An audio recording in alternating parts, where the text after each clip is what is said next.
The Indiana Fever take on the Mystics for a playoff berth in the most empty, sold-out arena I've ever seen in Baltimore. And Lexi Hall's going to kick us off with the steal, passes ahead to Kelsey Mitchell for the finish and go ahead. Shakira Austin going to be distracted by her ex in the stands, throws the ball at him. Unfortunately, that's out of bounds. That's going to be a turnover for her. Must have been a tough breakup. Aaliyah Boston, nice little jumper for two. The Fever off to a good start here as Natasha Howard goes in, finishes strong at the glass. Oh, wait. Would you believe it or not, there is going to be clock issues in this game. Of course, the Fever getting caught by this. How many WNBA officials does it take to fix a clock issue? Luckily, no one there important, except for the governor of Maryland. Anyways, Natasha Howard going to finish with the and one strong inside here. Sanaya Citron not going to be put off because a nice little jumper. She's going to hit it for two. Looking good as the game started off here. Powers out to Aaliyah Boston again. Short little jumpers, good all day long. She was unstoppable today. Lexi Hall driving in, a nice little kiss off the glass. The bank is open on Sunday, and we are off to the races. Powers is going to pull up with a nice little jumper that's going to drop. And meanwhile, Sutton finds a beautiful full court pass to Citron, who's going to lay it up. Great body control from her as we head into the second quarter. Kelsey Mitchell cold tonight, especially the first half, only 3 points. And normally that spells disaster for the Indiana Fever, but they start to do well. But Alicia Clark gonna take advantage of her strength inside. Aaliyah Boston gonna miss this one, but she cannot be denied. Gets her own rebound, puts it in, and finishes. They can't stop her. Dantas gonna miss this three, rattles out. That's expected, but what's not expected, to go right back to her and her to sink it. 50% shooting on the night. Aaliyah Boston kicks out to Powers, and Powers off the back of the Mystics player, and she just gets it done all night tonight. That was the theme for her. And it looks like Lexi Hall's a wizard as she just gets this ball to die on the rim and fall. Citron, straight out of Hogwarts, says, "Hold my wand," as she goes to the hoop and says, "Avada Kedavra." She puts it in. And then Shea Petty from the corner, from her spot, she hits the three. Was on fire tonight. Dolson gonna answer back. Can't leave the big girl out there. She will make you pay. And a forward ahead to Howard. Howard again off the glass. Just again, the pressure nonstop. Hall kicking out to the corner. Howard with the save, and they push it up the court. Sims now looking out. They're going to send it out to the court, and Petty again, back-to-back threes for her.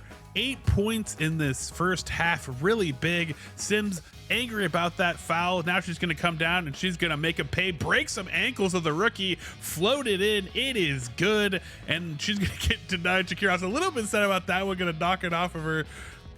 Shakira Austin working very hard in this game to try to stop him, but again, Petty, nice little jumper. She's good for it. Again, great first half, but now we're going to head in the third quarter where Kelsey Mitchell's going to start to turn it on, put that rook in her place. Going to get hooked by Sonia Citron right here, falls to the floor. That's the offensive foul, and the Mystics starting to show some signs of wear as they start to tear away. And Aaliyah Boston out rebounding everyone, even her own teammates in this. Kelsey Mitchell gets the steal off Sonia, and she's going to drive all the way to the glass. Nice finish from her.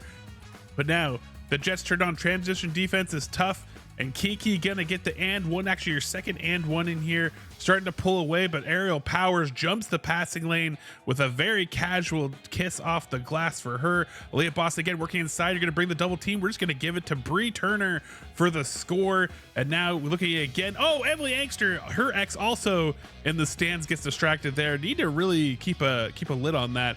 And Aaliyah Boston's so quick, unstoppable down low. The way she was playing tonight, actually unstoppable. Kelsey Mitchell, huge finish, and she takes Melbourne with her and the ref. I'm sorry, Kelsey, we have a lot of injuries, but you can't take opposing players with you to any future games. Aerial Powers again, this is like, hey, I'm gonna get a shot. Gets thrown to the ground by Shakira Austin, but she gets to the free throw line, makes both of those free throws, and now the wheels are starting to fall off as Sonia Citron again double dribbles in this game, and Sugden trying to hit the three at the buzzer. She does, but guess what? There's a clock issue, so it gets waved off and canceled because of a clock issue earlier in the game. The clock, the real villain of all WNBA games, Kiki in the fourth quarter kicks it off, gets lost in transition, but AB's gonna kick out to Powers for three, and the Fever really start to light it up here. Natasha Howard, great cut to the basket, and Shakira Austin, this spin move, absolutely beautiful. but it's not enough to keep the Fever at bay. It is just non-stop, and the Fever come back charging down. Kick out to Hull for 3. You know it's good. And Aaliyah Boston again working inside. You're going to bring double team. Oh, I'm just going to send it to Howard. Howard for the score again. Aaliyah Boston, little DHO to Powers. Powers going to hit that 3, getting the Kelsey Mitchell treatment from her. She was on fire tonight as well. Sims looking for Dantas. Believe it or not, Dantas again. She hits the 3. They try to throw it out. Natasha Howard gets the steal, goes to the basket. Easy score for her. And it only gets worse. Petty deep 3, trying to pull her best Caitlin Clark impression here, but Dantas, believe it or not, 3 for 4 from 3. And the Fever have now locked in back-to-back playoff appearances. Congratulations to them. You heard it right. The Fever are locked into the playoffs. We also are now officially above 500, and we cannot go below that for the rest of the season, which, given all the turmoil and everything that's happened this season, is honestly quite impressive. However it shakes out, whoever you don't like or don't like, the players, the coaching staff, everyone has overcome a lot this season, and that is a great step forward. Heaven forbid we get to have a fully healthy season, because this team really could take off. We'll see what happens next year with CBA and all that kind of stuff, but the Mystics are a team that the Fever should beat, and it's one thing to beat a team that you should beat. It's another thing to beat them by 30. So I think that there were a lot of signs of really good things that were happening in this game. So I wanted to talk about a bit of them in those games. The first one I want to kick off is Aaliyah Boston getting the ball actually in the post and getting to cook, like the team allowing for that. And I think that is really secret sauce for this team, because when she gets to play from that position, she is almost unstoppable. And it sounds like hyperbole, but really, like, even if you look across this game, the Mystics had like no shot at stopping us or stopping her, because I think that a lot of times what happens with Aaliyah Boston this season is she gets the ball out towards the perimeter and she's not really involved in running things down low. She's more out high. But this game, she started off with jumpers, so you have to respect the range. And then she's getting a lot of fouls from players trying to stop her from getting the ball down low. But when she does get the ball down low, she has that little baby hook, and it's like so quick and it's so fast and it's so well practiced. She's so strong.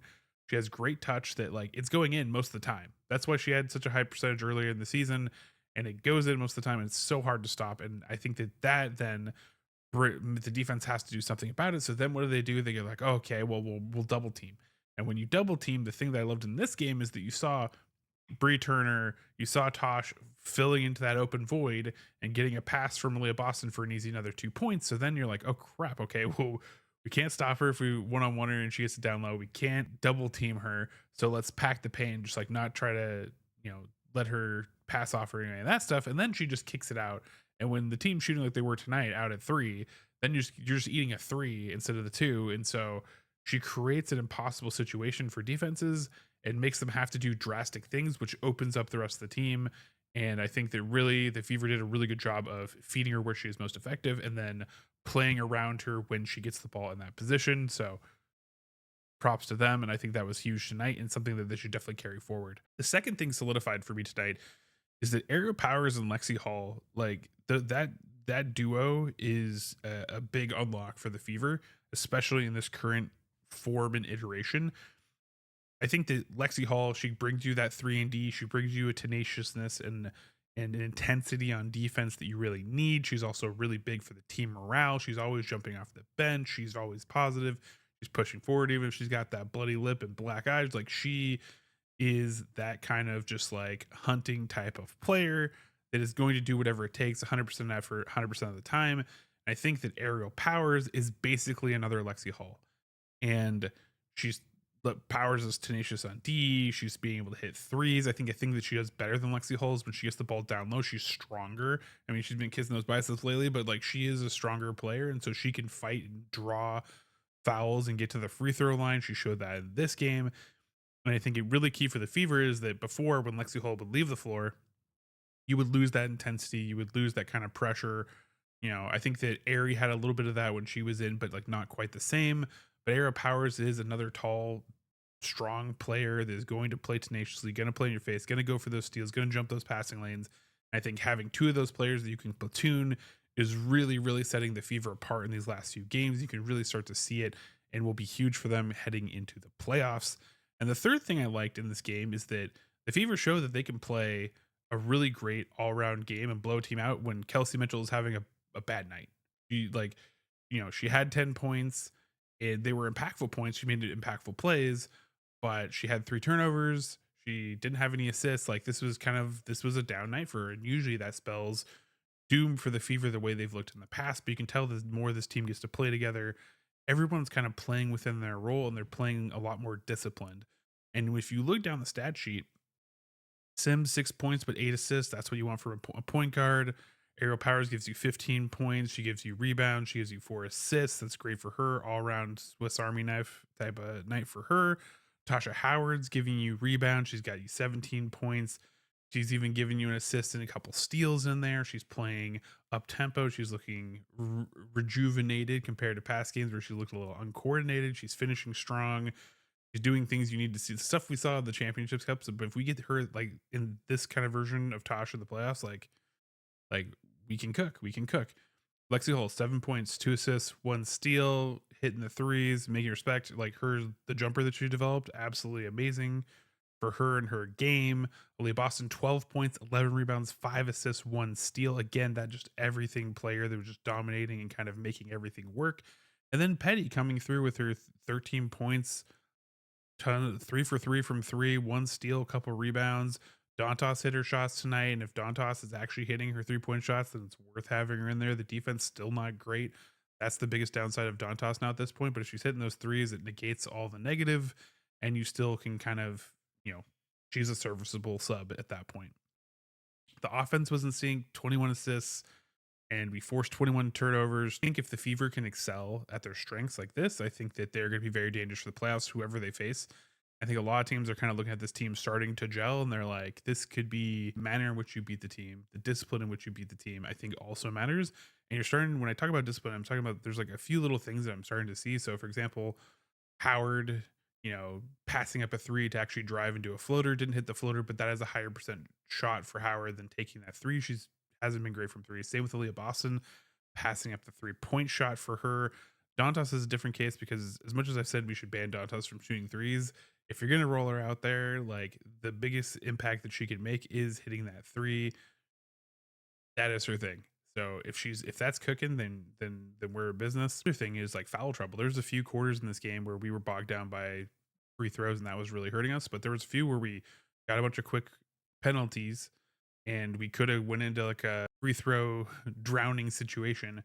But instead, this team stayed disciplined, still played really tough defense, but didn't send them to the line more than they had to. I think there was maybe a few instances in this game that I would really kind of knock the Fever on. One of them was Kiki back to back and ones. Like, doesn't need to happen. Air Palace doesn't need to foul. And like, you can have disagreements about whether Sims should have picked up the dribbler earlier in the transition, but like still, you got to be disciplined in how you foul. And it's way worse if you're giving up back to back and ones than to just let them score at that point.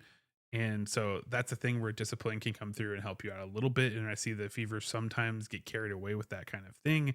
The other thing is they had a play where they swung it around the baseline and they ended with Natasha Howard out to take the three, and expectedly she missed. And I think that those are the kinds of scenarios where the Fever really need to be thinking about their personnel. And like, it's a great setup, it's a great play, it's a great rotation. And you hate to not take the 3-pointer, but the reality is you want someone in that position that is a higher percentage 3-point shooter. And so if we're running that and we're ending on Tosh, like that's a bad play. That's just is. So I think there's like little things like that where we can clean up with personnel. But again, I mean, there's just so many little things where you can tell the team is gelling, and I think that that is the key. Even though these are easy teams, these are warm games. These are warm games for the playoffs. These are live action practices. And I think as you see this team gel more and more, the rough edges are starting to fall away. And you're seeing a team that can really cook, especially again, if Kelsey Mitchell is going to have a game where she's, going to put in 10 points and not much more. Like, this kind of win is huge for the team's confidence and for their prospects heading forward to the playoffs. I'm a believer that they can sneak out a game or two, maybe a series if we're lucky enough, depending on who our opponent is. And that kind of gets into the next phase here is we could end as high as 6th place if the Golden State Valkyries lose the rest of the way out and we win against the Lynx. I think that we can bump up above them and take 6th seed. There's a couple teams that we can face. Most likely, it looks like it's gonna be like the Atlanta Dream or the Aces in the playoffs. I think that the Stephanie White has shown that she's actually better against the endemic like coaches in the league, the coaches that have been there for a while that she has experience against. I think she's actually really good into Becky, as hot as the Aces have been and good as Asia Wilson is. I think that there is a world where White actually in the Fever might play better into them than say the Atlanta Dream, who they have a really tough time dealing with because their bigs are just a problem for us. I would probably be 55-45 what I would say of like playing the Aces versus playing the Dream.